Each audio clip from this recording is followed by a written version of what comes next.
In this video, I'll show you how to rekey a Kwikset lock that has their SmartKey feature.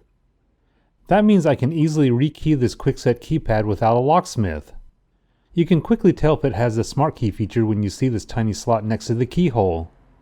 Today I'm installing a Kwikset 955 keypad, but you can follow along with any of Kwikset's SmartKey products. To start, I'll need the keys that came in the box with the new Kwikset lock.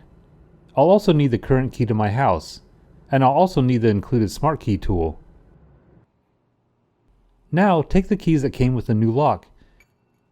Insert and turn clockwise 90 degrees.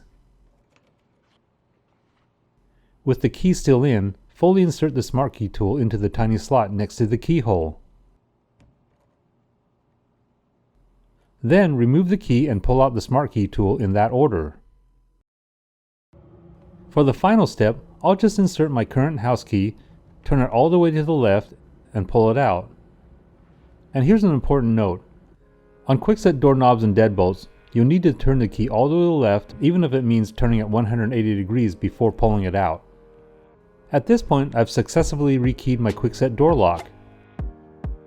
If this video was helpful, please give me a thumbs up and hit the subscribe button to stay up to date on all my DIY videos.